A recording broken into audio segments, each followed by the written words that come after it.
So we didn't lose very many people. I thought a lot would go, oh, I had enough. I just brought a couple books that I wanted to share with you, because when I was saying I wasn't going to be hysterical, what I meant by that was, this is a kind of the Bible of old believers, especially priests, old believers. It's called the Pomorskie Odvety, and it's the old believers were challenged on all the things that they did. John, probably the Pomorskie Odvety, probably late 17th century, right? They were challenged by the official church. Well, part of it, the reason I get into that is, in one of this, when I came across this, when I was able to obtain this, which is really, really treasure, nevertheless, it goes into the whole question of the sign of the cross. So I started to read this, like, oh, I really want to find this out, you know. The sign of the cross, old believers saying, it goes all the way back to the time of Christ. So it goes back and says, okay, if we take this happened in 1650, and we go back here, and we go back here, and we go back here, and you go, okay, you know, it's logical. This saint had two-finger cross, that icon had two-finger sign of the cross, and it came there, and it's like, okay, now here's the end. We know that Christ blessed with the two-finger sign of the cross. Where do you find that? So if you look at the end of Luke's gospel, if you're familiar with Luke's gospel, at the end of his gospel, he says Christ took the disciples to the Mount of Olives, and he blessed them ascending into heaven. This proves the two-fingered sign of the cross, and you go, I don't see where that proves the two-fingered sign of the cross. So that's only by hysterical. I was hearing somebody talk before. There certainly were variety, and maybe that's an important point here. What I try to tell people when they come to our church, or when they come to any old right church, but let's take our church, I'm not telling you that what we're doing is right and what other people are doing wrong. I will tell you this. What we're doing is more, I don't even want to say ancient, it's older. It's definitely an older practice. And I want to make one more point with that. When I'm looking for priesthood in 1982, and I'm searching for priesthood, and I start off going to St. Vladimir's Seminary in Scarsdale, New York, and I go to a clergy conference there, and when I see the way they're doing things, of course, some of the things they're doing aren't exactly the same as we are. And then I go to a roll call conference with a number of people in August in Ipswich, Massachusetts, and the people in the roll call, Russian Orthodox, are praying very similar to what they're doing in the OCA. Some little things that we're doing differently. Maybe we, because of our real isolation, we go from Pskov to Poland and come to the United States and we're by ourselves. Maybe we've just started to introduce some things that really aren't that old. And then what happens is the Soviet Union falls apart, and I'm able to go to Latvia with Bishop John, and I'm able to go to Russia, and I'm able to go to Oregon, and I'm able to see videos, and any one of those little areas where you go, oh, that's, let me give you one example on that. So all of you know, if we're doing Slavo Otso and glory to the Father, so what's it like?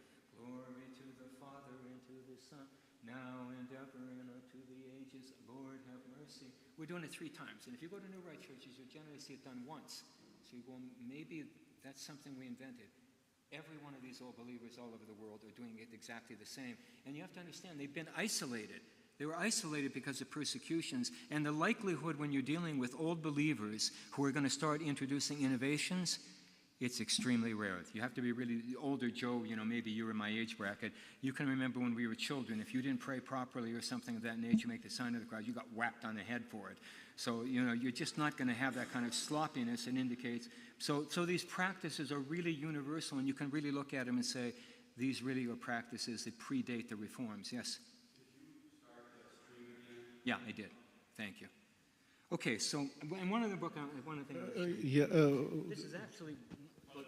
Just the question of the Pomorskie Odvety, the answers of the Pomorci. There's a seminal work of old believer apologetics, but the title should be remembered. It's answers, and they were answers to questions that were given specifically by somebody from the New Rite Church, and so it reflects very much maybe the priorities and the mentality also of what was going on with the New Rites. It's not that, well, you know, the Andrei Denisov decided he's going to write a whole bunch of answers to frequently asked questions. The questions were submitted in an effort maybe to convert the old believers, and so Andre came up with these well-researched, well-thought-out answers, which were not always correct, but deacons' answers. That was with the runaway priest, the Biegla Popovci. They actually turned to Andrei Denisov to help them to make these answers. So that's a point I want to make about that book. Well, and that's what I didn't make that very clear. I mean, part of the aspect was the Pomorske Odvete was really, they were really being challenged. It was almost, they were sent from the regular dominant church. And you don't know what you're doing, blah, blah, blah. Here's the answer we're giving you. Oh, makes really good sense. Okay, so let me talk about some of these everyday. I wanted to bring this out also because this is a book called the Tzedkovne Oko. It's actually only one of 3 volumes. And I have one we use on the choir at home. I've been translating this book for 10 years, and I'm almost done with it. And I want to put it out to people who need that. But my point is, much of we do is not simply, well, how do you know to do that? Because you can find it. You can find it in the books, and that was one of the things too. You know, again, Joe and Kite. It's in the Kniga, right? You remember that all the time. It's in the Kniga. It's in the Kniga. Okay, let me talk about the entrance vows, because I tell non-Orthodox people the first time you walk into an Orthodox church, you're going to, if you're an American particularly, you're going to feel culture shock. And the second time you walk in, you're going to feel culture shock. The third time you walk in, I think you begin to go, I get a little idea what's going on. Is that fair, Ryan? You've been in 2 or 3 times now, right? Well, Ryan's just been coming lately, and there's real culture shock. Well, other Orthodox people who come to old rite churches feel a great deal of that same culture shock. You know, what are you doing? I don't know what you're doing. And so I just wanted to point out a few of those. And again, I'm not only talking to many of you who know why, but I'm talking to an audience perhaps that we've looked at who might be considering, you know, even if we're looking at people who are going to succeed me down the road. So this concept, and you'll find it in almost everything in the prayer book, you all know the prayer book, we've taken out of actual liturgical service books, not again some little prayer book somewhere that we found. So what's called the Prihodnaya Poklonia and the Ishodnaya Poklonia. And Bishop John, you might want to hear because I might be wrong on this. Clearly the concept is when you came into the church, the first thing you were to do was to make what were called the entrance vows. And you know you do them even in your home prayers. It's not done in the New Rite. So when we come in, we go, God be merciful to me, a sinner, thou hast created me, Lord. If you're doing it in the singular, something in the plural, God be merciful to us sinners. It is truly meet, glory to the Father, Lord Jesus Christ, or if it's a priest, may Christ our true God. Now, it appears to me, Vladika, from everything that I read in these books, that it was probably in the very beginning, you just made those on your own, but you made sure you did them.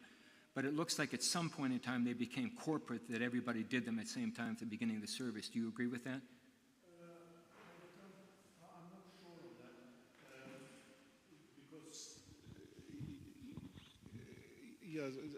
say when you're starting a service, well, you're doing it all together. It's common service. That's the whole thing, common prayer. And so the priest, in the New Rite, the beginning vows are a lot, simplified. But even New Rite, it says, before the start, the priest makes three vows with. How would it be? Lord, be merciful to me, a sinner, 3 times, basically. Or Bože očisti me, I think. Bože očisti me grešnog, yeah. Some priests do it aloud, some do it quietly. But I think it's obvious that you would do it aloud because the people in the church would be doing it with you. And the question of the full thing that we do. Well, my guess is that it was, of course, expanded, over time, and then when the Niconian reforms came, then it was again abbreviated. Yeah, and so I'm getting.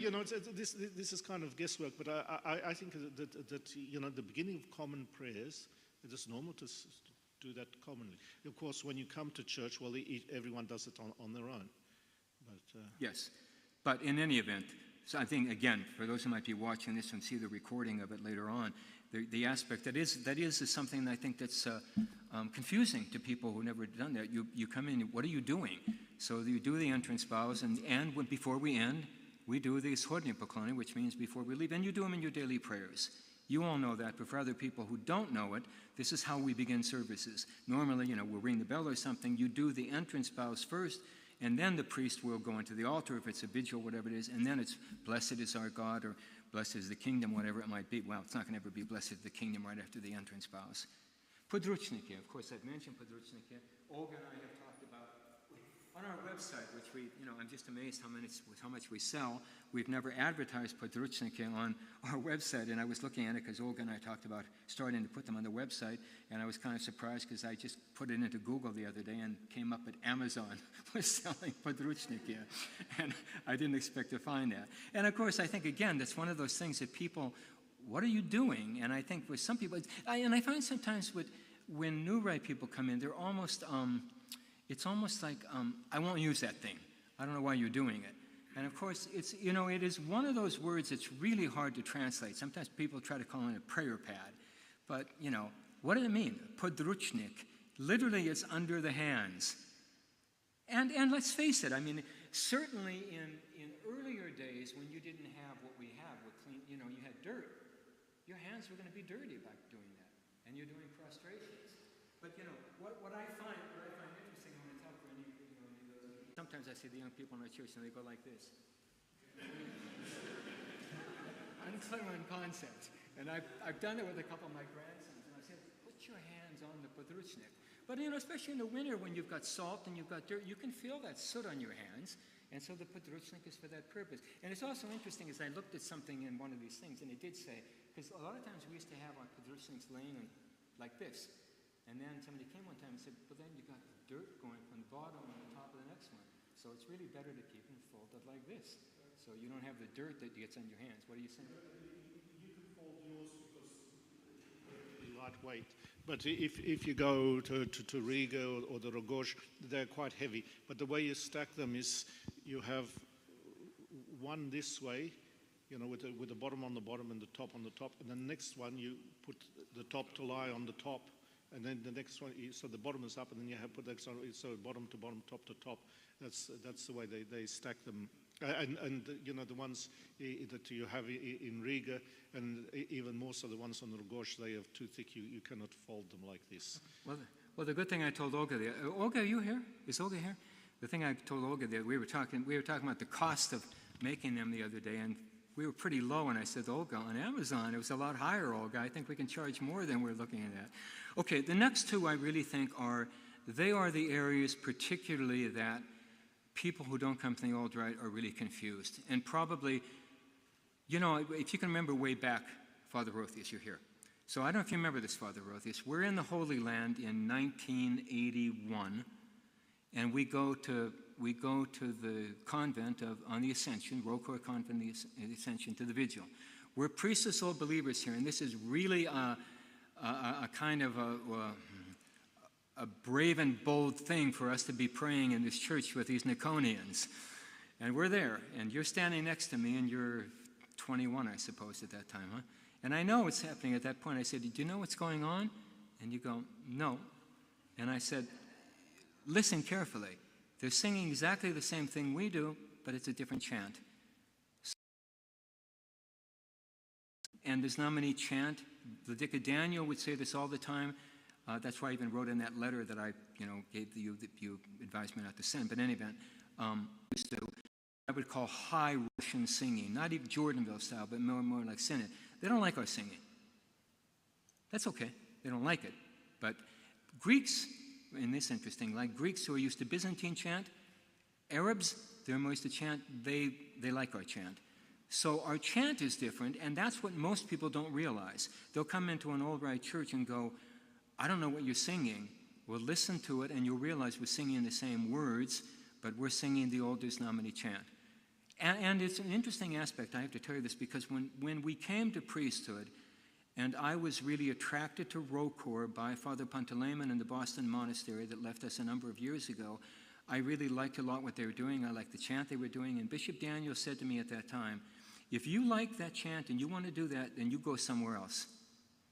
But don't you introduce that into this church, because your forebears fought to keep that, and that's what you should be doing, and you have no right to go on and introduce something else. So we stayed with this nominee chant, but that's something that people are really find it's going to be very different for them. And here's maybe the more one, I wanted to start that story. And that is, and I'm really quite convinced of this, and Dick Metropolitan, if I'm wrong, forgive me, I may be obnoxious. So, better that I would use the psalter. If you take the psalter, the psalter that has the psalms, in the beginning of the psalter, there was a whole section that went, okay, Vespers, you're doing Heavenly King, Holy God, come let us worship, whatever it is. Spodobe Hospodи, vouchsafe, O Lord, to keep. You make a sign of the cross, you make a bow. It went into this specifically. One of the first things that Patriarch Nikon did is he eliminated that. He eliminated that whole section. And I really believe, forgive me, Liturgical, for saying this, I don't mean to be offensive by this, I think that in many New Rite services, churches, they just don't know when they're supposed to make the sign of the cross. When I watch sometimes from Christ the Savior Cathedral in Moscow, and I'm watching these huge crowds here, you know, one person's making the sign of the cross, another's not, somebody's doing this. As a matter of fact, Archbishop Anthony had a part in this thing they were talking about how much he absolutely told his parishioners, don't kneel. Don't be kneeling. This is not an Orthodox practice, and don't be kneeling, especially at different times. Some of you are kneeling, some of you are standing and doing things of this nature. Very strictly regulated. And that's really disconcerting. And what I try to tell people when they come from New Rite services, don't worry about it. Make the sign of the cross when you're comfortable. We don't care. But try to understand that the aspect of this was really corporate worship. We all do the same thing at the same time. I'll give you another example of that, and John, if you think I'm wrong, and you can say it. So, for example, there's no indication that every time the deacon says, let us pray to the Lord, he makes a sign of the cross. So a deacon in the Old Rite doesn't do that. In the New Rite, they do it, and everybody else in the church does the same thing. Or the priest says, for thine is the kingdom, for unto thee is due all glory, and everyone makes a sign of the cross, where in the Old Rite, that's not that's the priest to make the sign of the cross there, but there's not a sign of the cross. Now, I think it's Meyendorff, he makes a really good point.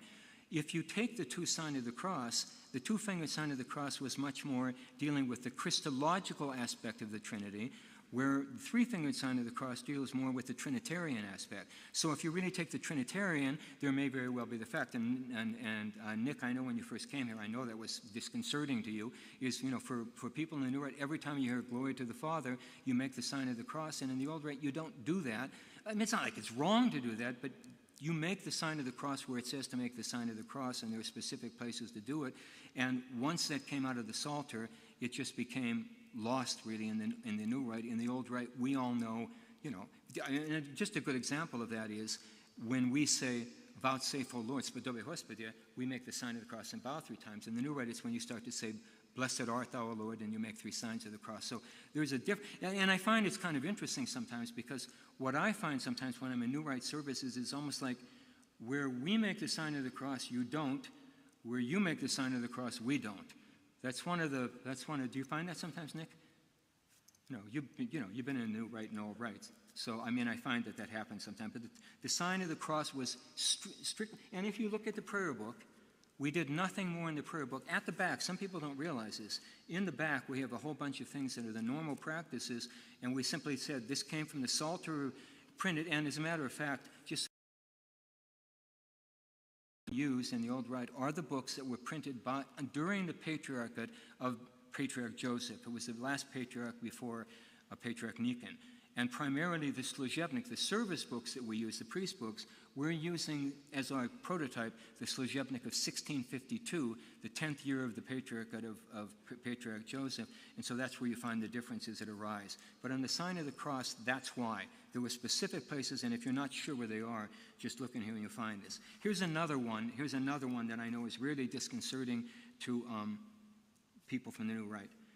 And again, I have a strong feeling about this, and I have a strong sense, but I don't have proof of it, but I'll give it to my thought on this. So it's clear that there are times of the year when we are not to pray on bended knees. We're not to pray on bended knees from Pascha until We do so on Vespers on Pentecost morning. We're not to pray on bended knees from Christmas through Theophany. But I looked for this, but I couldn't exactly find it in the Tirwit Svetnaya, the Paschal service book. I know I've seen this before. There'll be an aspect in there telling you, we don't pray on bended knees during this time because we're raised up for the resurrection of Christ. But then we sing Svetisus, Svetisus, Shine, Shine, New Jerusalem, and we make a prostration without exception, Niprimena. Well, either you think these people were stupid, or they're talking two different things. And I'm really convinced they were talking two different things. I think it's pretty clear that early Christians prayed a great deal of the time, probably not like this, but probably like this. We prayed on bended knees, and it was, don't pray on bended knees during these periods of time we've been raised up by the resurrection of Christ. We also recognize that we're not going to make all the prostrations that we would make, because those of you in the old rite, you know that like during Great Lent, we make hundreds of prostrations. You don't have to make those prostrations now, but there's places where you can never imagine not doing a prostration, like after Shine, Shine, or is truly meet. Bishop Daniel used to say to me all the time, when they said, that sounds a little maybe a little, not exact, but he used to say, it didn't mean that you didn't ever make a prostration. It meant that you don't make prostrations except where prostrations have to be made. You couldn't think of not doing a prostration after. And so another one of the differences you run into, and again, if you've gone to the new rite, the old rite, Saturday night, when we end the canon, at the end of the canon after English, let every breath, what is it? Let every man. Then we always sing the Stoino, it is truly meet, and we make a prostration. Where in the new rite, they don't do that anymore because they go, we don't make prostrations. But you at least have to look and say prostrations are made, for example, on Third Sunday. But understand this. Clearly, there was the idea and recognition that you were not to pray. And that's one of the reasons, at least in my own, and I'm not sure all the other leaders do this, but at least in my own mind, and you notice this over the years, and this is kind of something that I decided. Remember, when we came to priesthood, it was a whole new thing. We didn't really have ability to know exactly where to look, especially during the Soviet period. So when we would normally go, may Christ our true God, and we go down and bless thee, brothers and sisters, forgive me all my sins and all the days of my life, and so forth. During the Paschal season, I just make a vow like this, and have you do the same thing, going, okay, this is an area we're literally down on our knees, and if it says not to be down on our knees before Christ, does it sound like I'd be down on my knees before each other? So, Bishop John, do you have any sense of that? Of whether you think that's right? Usually disagree with me. I think that this is one aspect of it, but I think that there's also just the way things were written. Yes, it says that, no bended knees in his period. So the new rite will interpret this,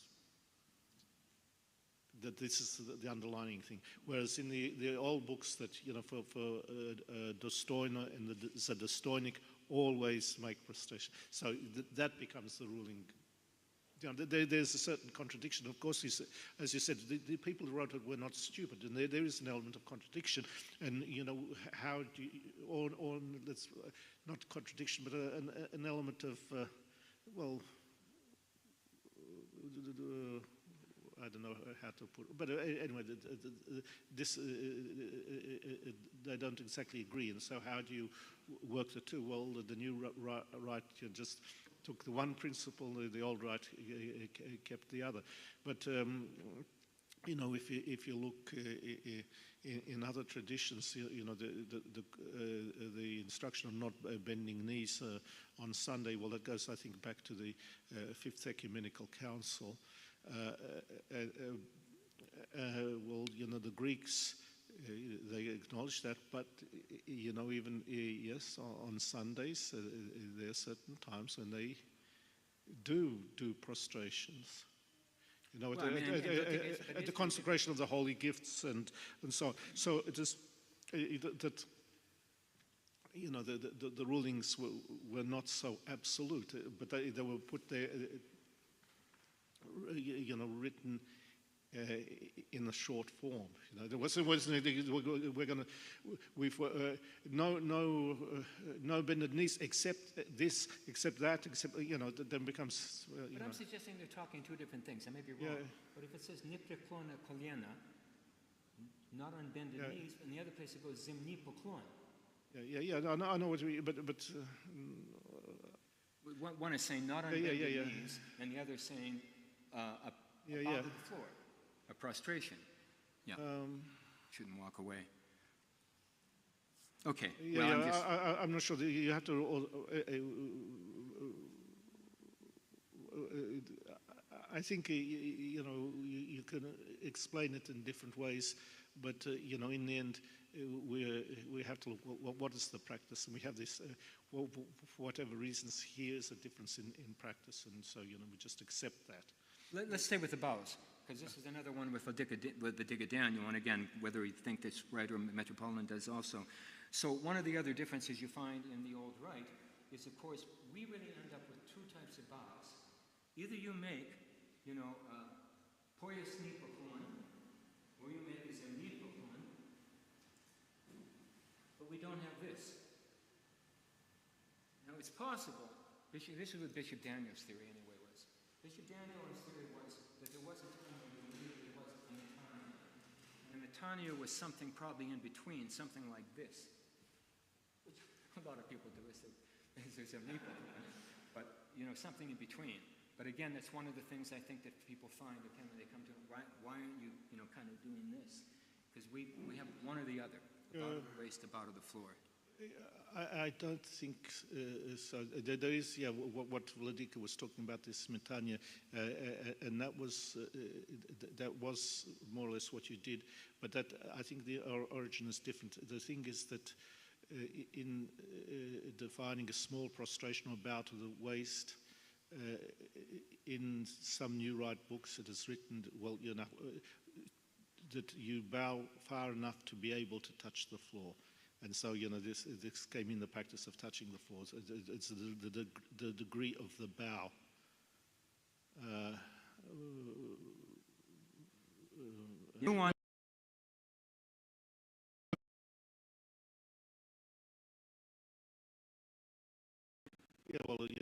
Most of them don't.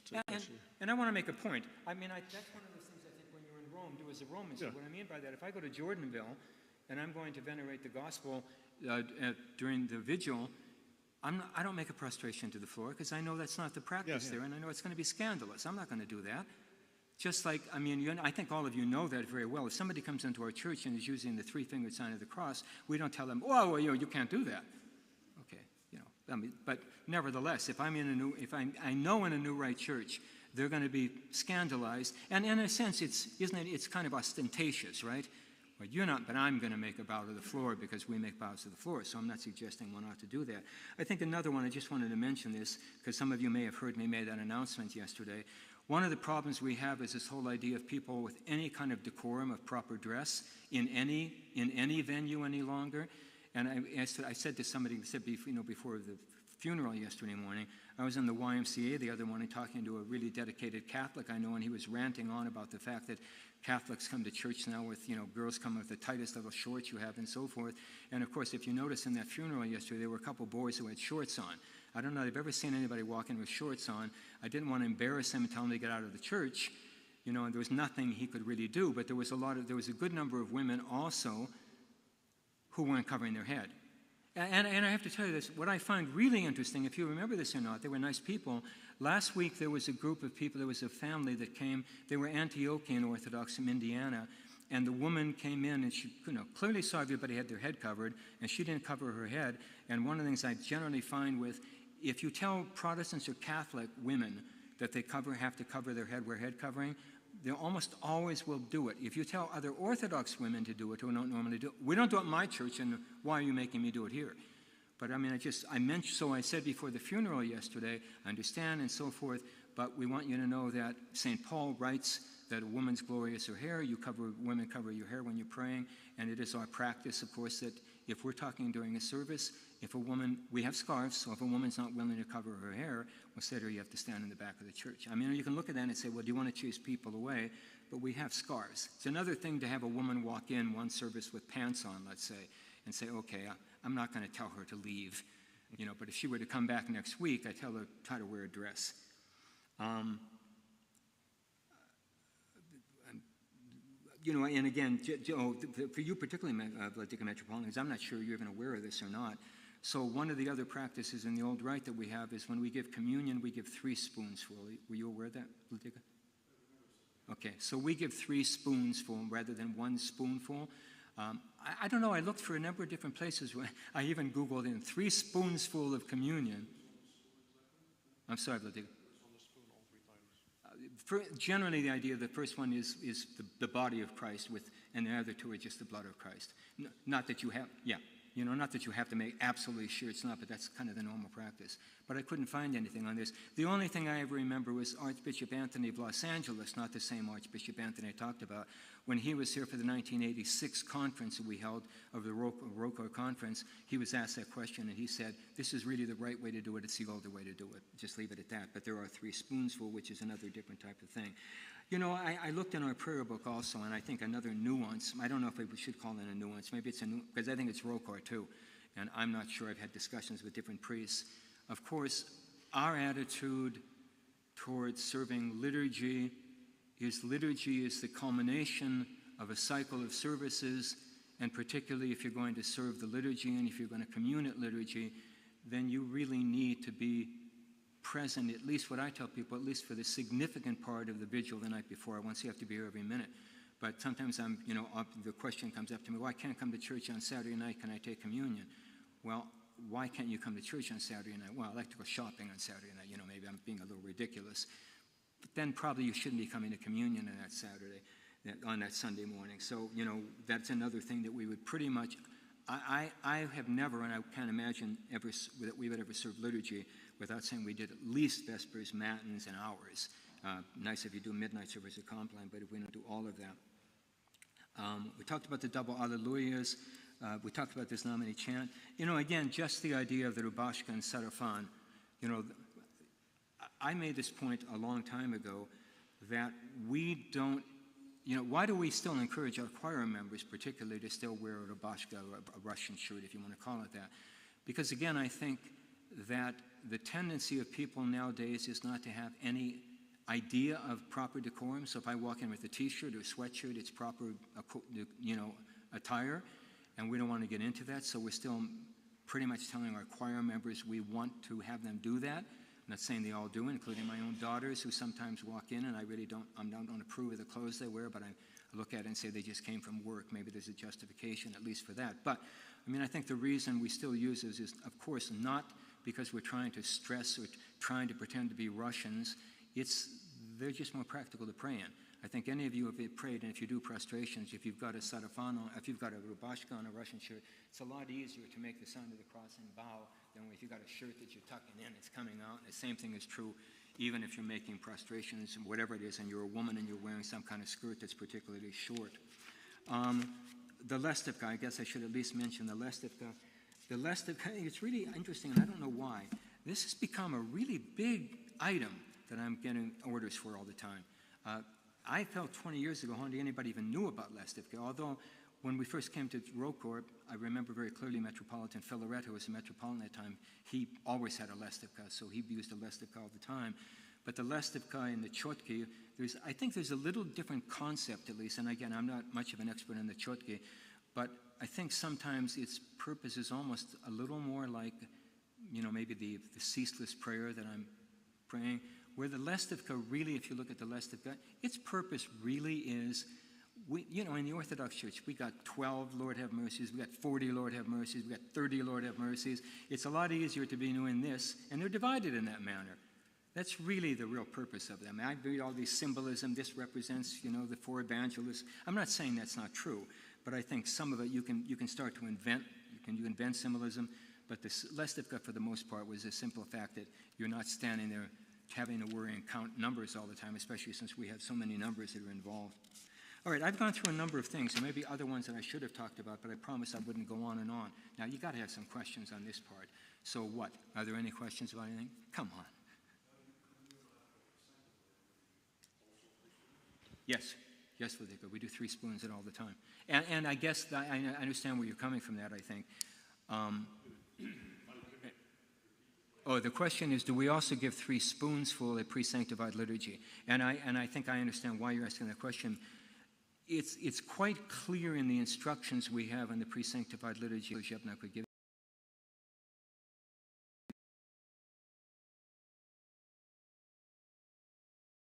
it's placed into the wine by tincture, it becomes the blood of Christ. So it's not only that which is on the pre-sanctified body with it has been sanctified. The wine in the chalice becomes, by tincture, becomes the blood of Christ as well. So if we're distributing the wine, we're distributing the blood of Christ. I have to show you that it's really quite clear, because it tells us exactly, as a matter of fact, that we do exactly as we do in the liturgy of St. John Chrysostom. And I know that's a little different, although I think the Greeks have a little different attitude. One of the things I didn't say in the historical part was kind of interesting.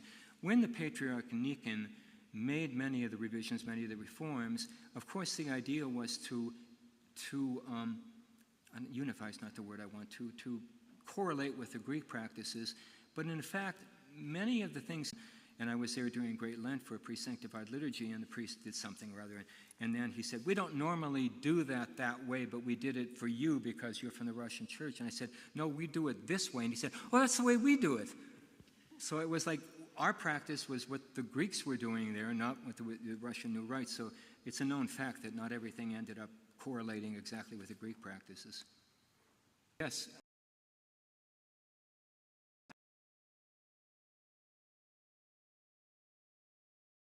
But I ask Nick when we're visiting the Albany Church, why is there, we read 12 prayers, I think, per ode of the canon, correct? I'm sorry, Ali, I am getting deaf. We read 12 prayers for the canon, correct? For each ode. Sometimes there are only like 4 or 5 prayers in Albany. I don't know if there's like I don't know. I understand. I was just abbreviation or something. Here's like what that. I would say to you on that, Ali. And to almost anybody, if you went to, this is the Tsitkovnioko, if you went to Bulgakov is kind of the typicon generally used in the Russian Orthodox Church, and you look at the Ustav, the rubric for how to do the services, you will find that it's almost always exactly the same rubric as we have. But in some elements of the New Rite Church, depending where, it became the idea, well, we can skip this, we can skip this, we can skip this, we can shortcut this. I mean, Rokor is really pretty good in that. Go to Jordanville, and even when I was with you at the second Sunday of Lent in Father Gregory's church, that vigil was very close to the length of our vigil. So they were really following that. You can go to some places and they end up, I always give this story, and again, I mean, it sounds terrible. So I'm looking for priesthood for us in 1982, and I go to St. Vladimir Seminary. And at that time, I'm leaning more to the OCA because the OCA is using English. And the Rokor at that time is so Russified, I don't need more of this. And the Rokor at that time is also finding everybody else to be demons in the world except Rokor. Like, we came from that background, I don't really need that. So I go to this clergy conference, which I'm invited to go to, and they're going to have daily services. So I go the first day, and they're having matins. And they have matins scheduled at 7:30. This is a true story. So they have matins at 7:30. And so matins is done by 7:55. Matins in 25 minutes. Well, I've always said you should call that the highlights of matins, because they did 3 psalms, not 6 psalms, and then they went to the magnification, and they didn't do the canon and so forth. So what you have happening often is a lot of churches just go, we really don't need to do all that. In the old rite, all the rest of this kind of stuff, and I always remember Father Theodore when he first came to our services, he said often in the new rite, things are done to do them. In the old rite, they're done to what's the word he used? Yeah, he's gone now. To just savor them. To savor them. So if we're doing the Poleleos, and we're doing the magnification, we're doing it a whole bunch of times. We're not doing it 1 or 2 times to get it out of the way. So it depends. The norm clearly is to have 12 prayers in a canon. Now on Saturday night, we got 3, 5, 9, we have actually 13 13 on Sunday matins. But in the old rite, if it says to do those, you generally do them. It's just what happens in the new rite many places, and particularly, I guess, in fairness to the new rite. Sometimes, and I'm not sure, maybe Metropolitan and Bishop John, we have dinner tonight, can explain this a little better to me. If you take some of the canons, and if you're really trying to pay attention, the canon, for example, on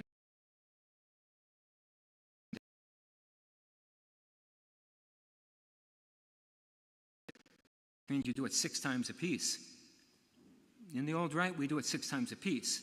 And Bladiga Daniel's point he used to say to me is, you need to hear it again. And that's true to an extent. It will sink in a little more. But I think most New Rite churches would just go, there's 2 prayers and we're not going to do them 6 times a piece. But if you look at the rubric, it's the same. I think. Pardon me? There's no repetition usually. And the rector's discretion is to somewhere shorten the service. That's maybe with Albany. Yes. Yes. Although, again, Bladiga, please forgive me, I don't mean to be argumentative on this. What Bladiga Daniel used to say to me, Bladiga Daniel was pretty tough with me when we first came to priesthood, and he used to say to me this, John, I'm sure you're aware of this, so it really would say, like, if the rector wants, you can have a vigil rather than doing vespers and matins. And Bishop Daniel used to say to me all the time, the only alternative you have, the right you have, is you can decide whether to have a vigil or not have a vigil. You don't have any right to shorten the service. Vladika Daniel also said, if you look at the old rite typicon, the new rite typicon, the differences are not great. But the big difference is that in the old rite, you do it according to the typicon. In the new rite, they're not keeping the typicon. And certainly there's abbreviation. The question of, the canon on matins, repeating and so on, there's...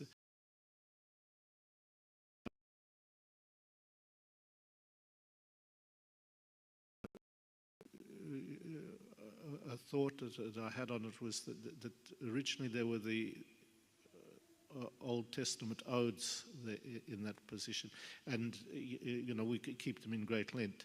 And for this reason, you would have to get the matching numbers, and then once they stopped doing it, well, the numbers stayed.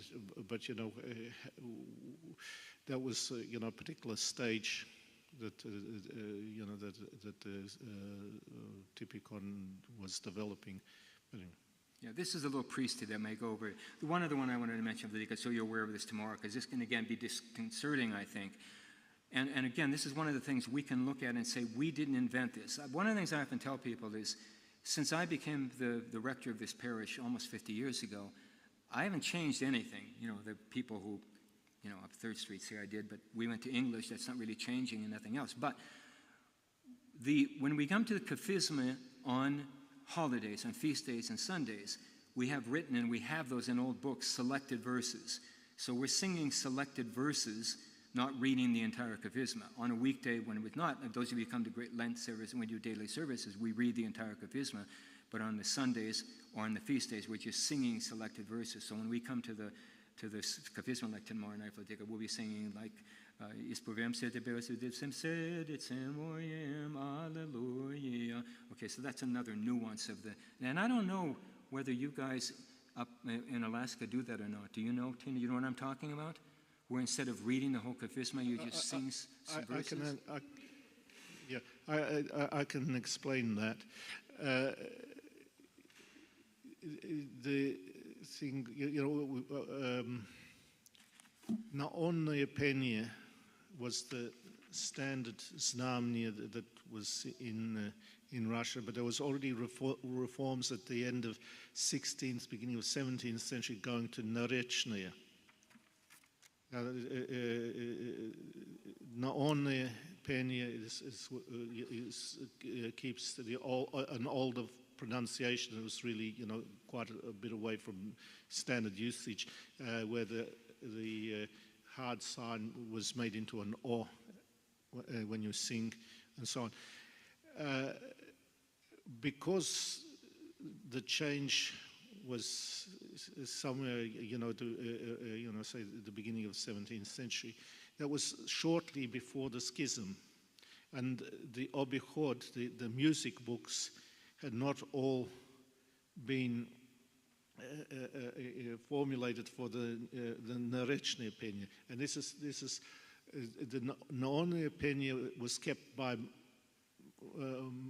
most pomorci, but not all, and by Fedosevci, whereas closer into the center, especially Moscow and so on, where the priesthood from the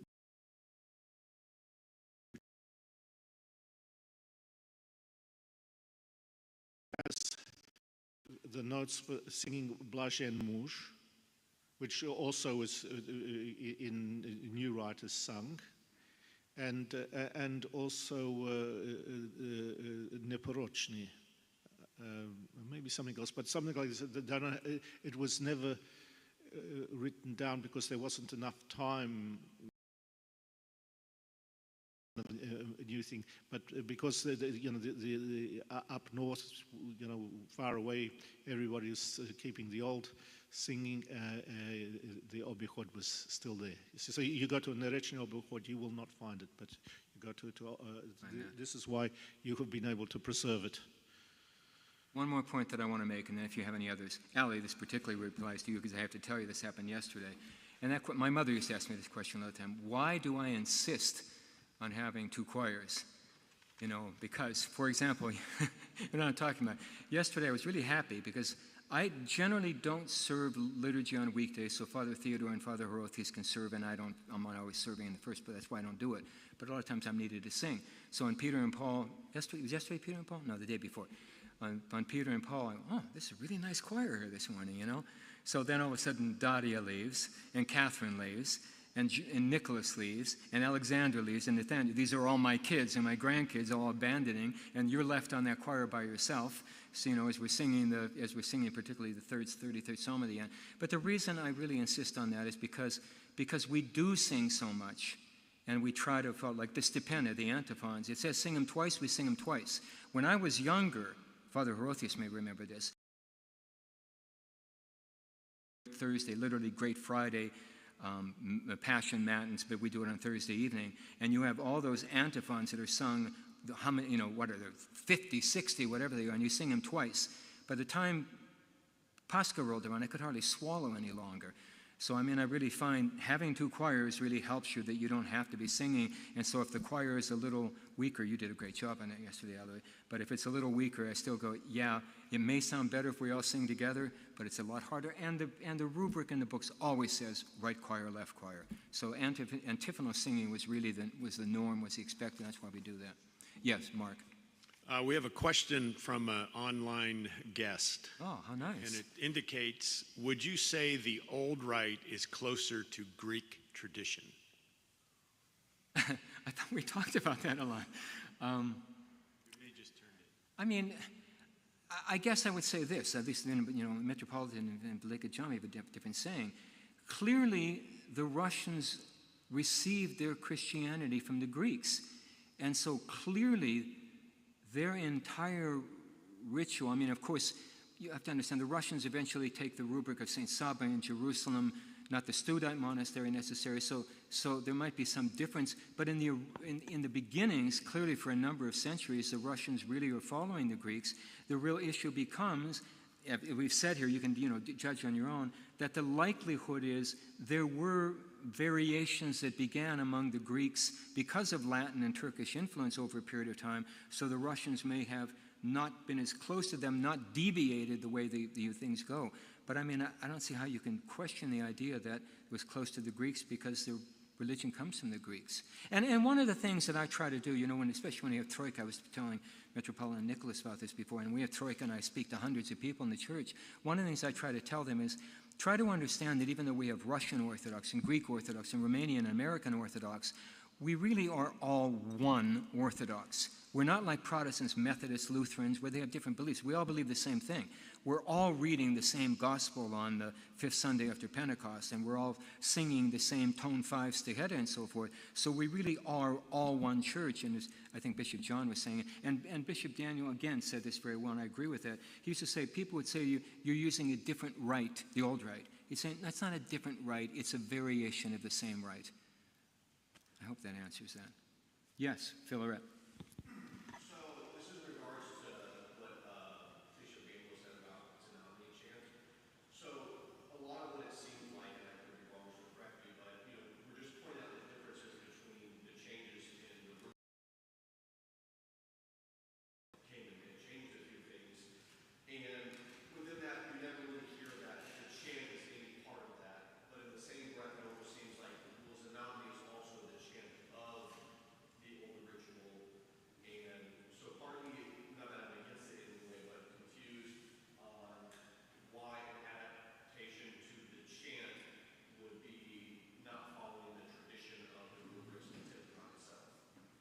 You know, and it's an interesting point, and we'll have to again discuss this with Metropolitan Nicholas and also Bishop John, especially as you guys, you're part of the Missouri group, where you're going with this. I think one thing that you don't have, that we have, is the fact that you are people who have become Orthodox and you want to use the old rite.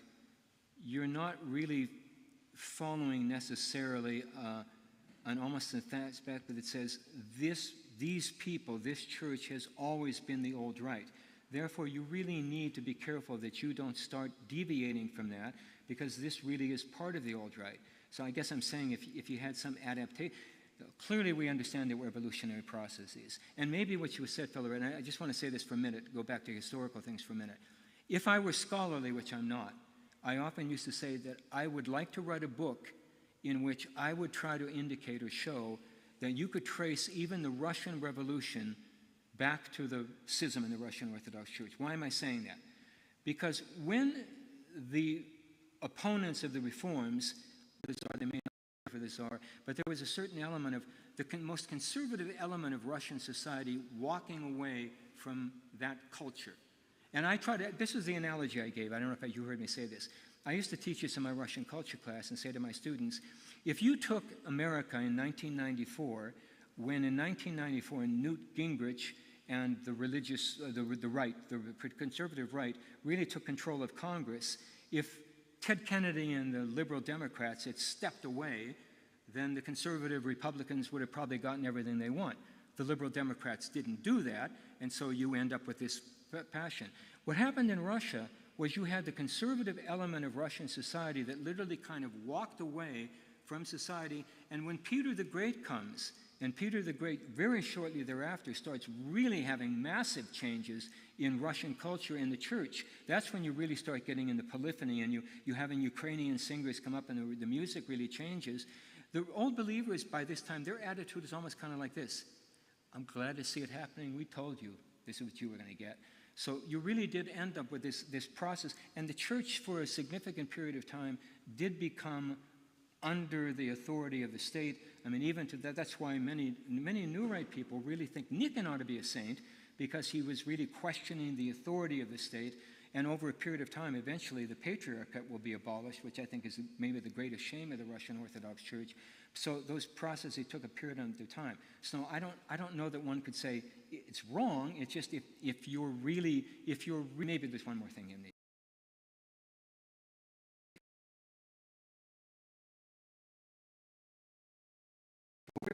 these other old believers are going to watch what you're doing. And if you start to make these revisions, you start to shortcut, you start to change the chant, they're going to say, who are they going to blame? They're going to blame the Niconians on it. You don't want them to blame, then don't start doing it. That's who they'll blame. You see, we told you, as soon as you came under them, you started changing your practices. So for us, it's been, let's really do that. So when other old believers look to us, when we came into English, the beginning of English, Tina and I've had this conversation from Alaska, when we started using English, the other old believers throughout the world once again called me the Antichrist. I fit into the Antichrist. Now you know what I'm getting from all the old believers out in Oregon and Alaska. Father Pittman, can you send us confession in English? Can you send us the wedding in English? And even in the Bella Knitza hierarchy, the old believers, they wrote in their official website about 3 years ago, we need to recognize that the vernacular language, now they have a few Niconian influences, and we'll clear those up. But they did all this for us. So from that particular standpoint, I think that's why we've been very careful to say, let's make sure we're doing what we always did. What happens after I die, that's really up to the people here. Enough? Enough. Yes, Stephen. The question on when, do you know when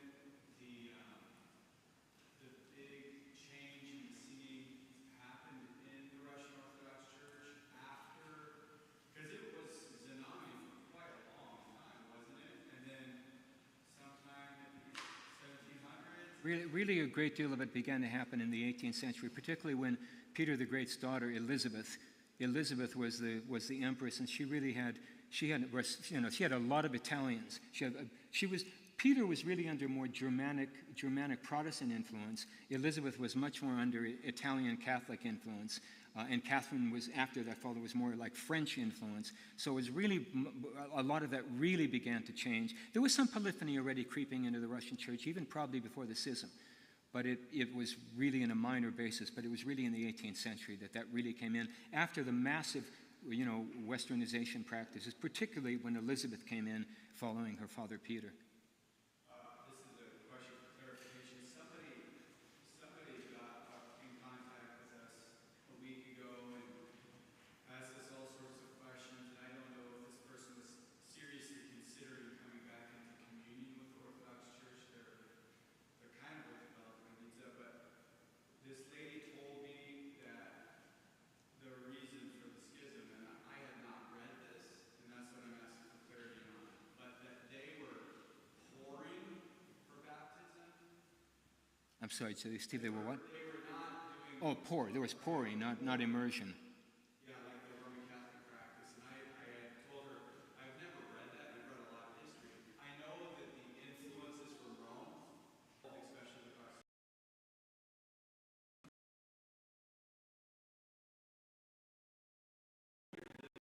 Were they pouring? Was that a practice already?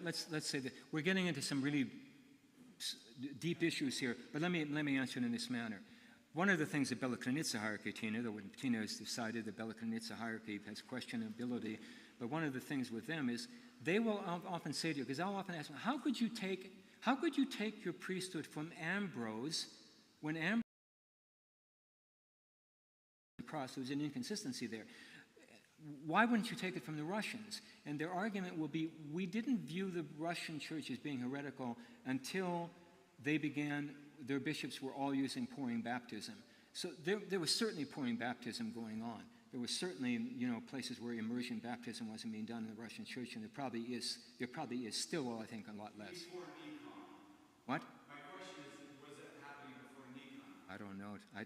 I never heard that. I don't know. Bishop Jones, I think. That's what the accusation was. I never read it. Let me see if I find something. Do you hear that question, Vladika? Do you think there was pouring baptism before Nikon? The question of pouring baptism had nothing to do with the schism. It was never raised as a point, but it was already going on probably in Western Ukraine and so on. And it spread from there, and then particularly from the time of Peter onwards, the hierarchy was largely from the Ukraine, so a lot of them probably had received pouring baptism. But this is, it wasn't an issue in the schism itself. It became an issue later on, yes, that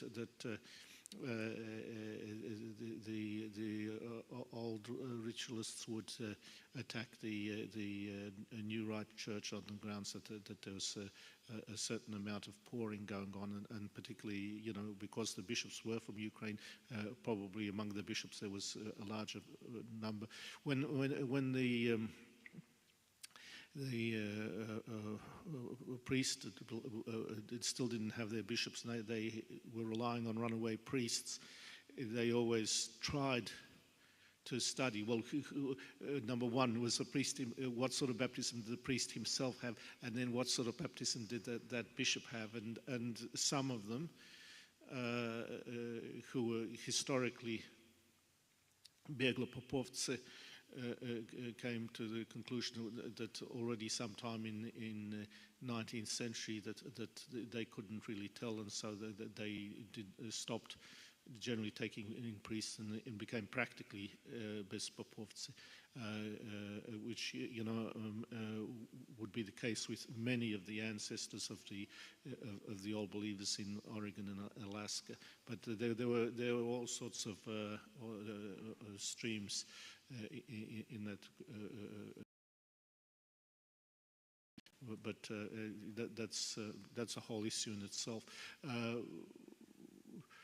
But actually, just a point I wanted to make in the first talk is, unfortunately, I wasn't taking notes, and my head doesn't work like it used to. Just a question of the Unia in the Ukraine. Father Pibbin talked about. It wasn't so much that the Orthodox decided that, yes, the Catholics are right, we must join them. It was largely a political thing. This was the Lithuanian or Polish Commonwealth expanded, and they were already officially a Catholic power, and so they exerted their force on the Orthodox to come into communion with Rome, and sometimes it was done by force, and other times it was a question of maybe trickery or just ignorance of the people. The idea was, oh yes, we are Orthodox, it's just that we commemorate the Pope of Rome, or else that the Pope of Rome has become Orthodox, and all sorts of these things. But it wasn't just simply some movement among the people that we must join with Rome. It started off as a political thing. But anyway, I'm going off on a tangent. Many of you know I've taught for many years, and I know when the time comes that you go, it's time to end. And I know this has really been long. It's kind of stuffy in here, and I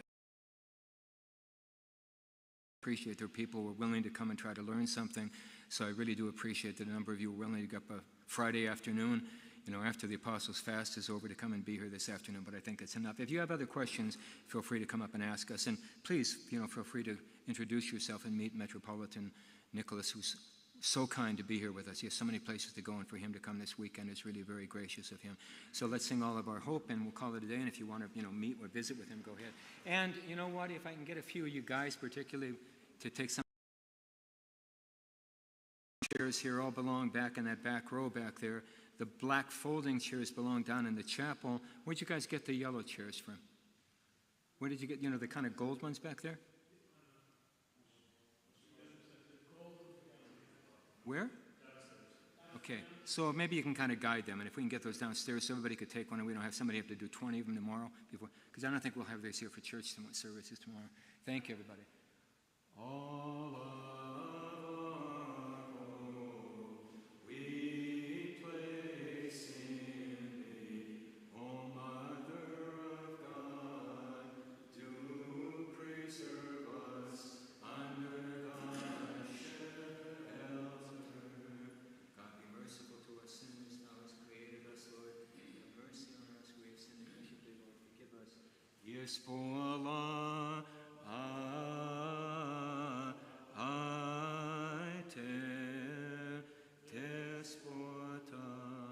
Thank you, Liturgical, for being here. It was very kind of you to come, and Liturgical John also. Thank you so much.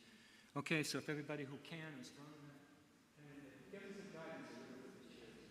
We don't have them here for tomorrow. So I don't have to come here tomorrow morning and go, I got to move all these chairs. So, Liturgical, what we'll do, we'll go back to my